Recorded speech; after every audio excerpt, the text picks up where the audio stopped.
On est à la rencontre de Nicolas chez Junique Société Immobilière à Gatineau. Comment ça va, mon cher Nicolas? Ça va très bien toi-même. Ben oui, ça va bien. Tu as l'air d'un gars heureux. Puis, à regarder autour, je comprends pourquoi tu es heureux comme ça. C'est tout à fait spectaculaire. C'est une ville dans une autre. On est sur le plateau de Gatineau. C'est bien ça. Raconte-nous. Ça a commencé avec tes parents, ce beau développement-là, en 84, c'est ça? En fait, Junique Construction, jadis, ça a commencé avec Charles et Dorothée. Junique est né du nom de Justin, mon frère, et moi, Nicolas. OK, bien. Et puis, les premières années de Junique, c'était vraiment concentré sur la construction commerciale, fait que des écoles, plusieurs caisses populaires, etc.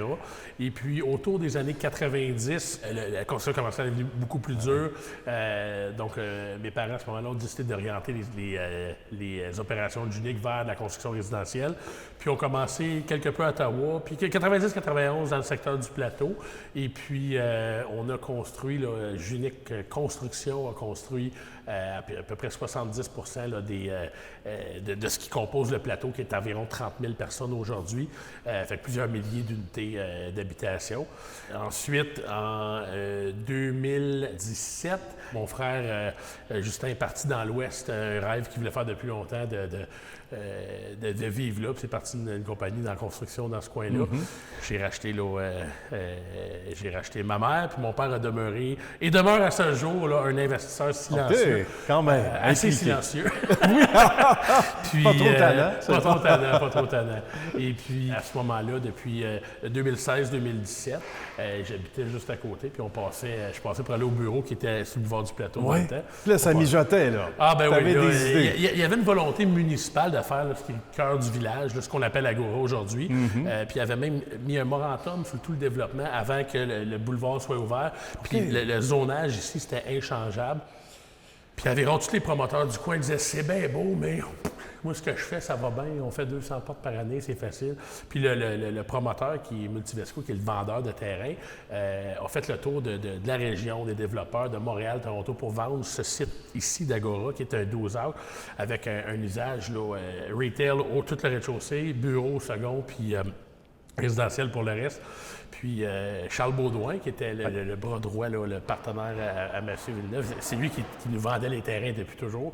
Puis après 7-8 fois qu'il venait me voir à un moment donné, parce que je voulais plus qu'il vienne me voir. Oui, J'ai c'est assez. Ma porte est fermée. j'ai dit, c'était le vendeur de char, là, tu sais, qui revenait. Oh, oui. Fait que j'ai dit, écoute, fais-le avec moi, c'est un beau projet. T'embarques avec moi, puis je vais le faire. oui, Mais oui, en réalité, je voulais juste qu'il arrête de m'en parler, tu sais. Fait que 48 heures plus tard, il m'appelle, puis il dit, Nicolas, il dit, je t'ai pris au sérieux, puis il dit, j'embarque. On s'attend pas à ça, là. Non. Fait que, À partir de là, ben, j'étais un gars de parole. Fait que j'ai dit, c'est bon, on va faire ça. Puis ça, c'est en 2016, puis on a fin 2016, fait les vérifications de diligence sur le terrain. Puis en début 2017, on a closé, on a acheté. Puis on a commencé à rêver à ce projet-là.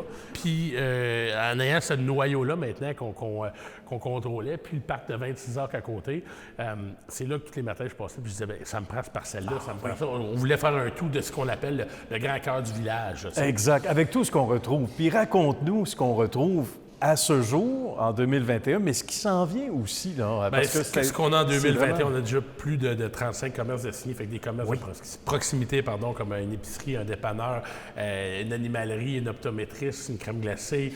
Des restos, évidemment. Plusieurs restaurants, plusieurs évidemment. restaurants. Puis des professionnels dentistes, orthodontistes, parodontistes.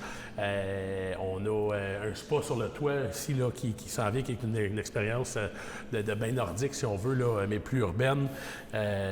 Donc, on a 35 commerces, puis on va en avoir une centaine à complétion. Puis c'est vraiment du commerce de proximité, à peu près pas de chaîne. Quelques petites chaînes là, qui viennent se rejoindre aux valeurs du projet. On a une boulangerie que j'oublie. On a un gym. Plus de raison de prendre l'auto, puis c'est ce que tu me disais avant d'aller en ondes. Ça fait longtemps que j'ai pas pris mon auto. L'auto est encore présente dans la vie des Gatinois. C'est sûr. Mais nous, notre but, c'est de la réduire au maximum. Puis, combien d'écoles? Tu disais secondaire, primaire? Au plateau, c'est incroyable. la 7e école primaire est à la construction achève. Ça va ouvrir en septembre de cette année. Bien. Puis la 2e secondaire, on la voit bien là, ici derrière. Celle-là, elle ouvre en janvier 2022. C'est la seconde sur le plateau. Là, puis c'est une grosse, c'est 850 élèves. Ça donne le goût de retourner à l'école. C'est presque ça. Tu dois te pincer, toi, certains matins, quand tu te réveilles ici maintenant. là. C'est extraordinaire. Faut que tu nous racontes en 30 secondes. Je pincer dans mon lit le matin. Oui. Raconte-nous, comment tu vis ça? Puis évidemment, c'est dur de prendre le temps d'arrêter et de dire c'est extraordinaire ce qu'on fait puis ce qui s'en vient, mais tu dois être particulièrement fier avec ton équipe. Oui, pas mal, mais c'est, je veux dire, j'allais d'en face. Oui. Je peux pas penser à côté. C'est pas un rêve, puis dans la nuit, quand je me réveille aussi. Là. Oui. Mais non, c'est, je voulais être là pendant que le projet lève. On a environ 5000 unités d'habitation dans un rayon de 800 mètres à construire avec le zonage en place. Fait qu'on est à une vitesse là, de quasiment 1000 portes par année, là, même un peu plus avec les terrains qu'on vend, puis il y a d'autres constructeurs qui embarquent. Fait qu'on actuellement, il y a 1100 unités en construction sur nos terrains dans le plateau. On allait en planifier autant l'an prochain puis les années à venir. Fait que on regarde avec tout ce qu'il y a, là, 5 à 7 ans, là, si la tendance se maintient. Puis je voulais être là directement dans l'action. T'es comme le capitaine du bateau. C'est ça, c'est ça. Il voit tout ce qui s'en vient. Nicolas, bravo. Bravo à ton équipe, à tous ceux et celles qui font partie de cette belle équipe que tu diriges de main de maître. Bravo. Et bravo pour ces gens que tu rends de plus en plus heureux, ceux qui gagnent, évidemment, l'Agora. C'est pas juste les nouveaux résidents, c'est les 30 000 qui sont déjà là, qui attendent ce village urbain-là depuis 10 puis 20 ans. Absolument. Puis les commerces, évidemment, tous les centres de services également associés. Merci encore. Merci à vous. Bravo, bonne continuité. À la prochaine. Okay. Merci.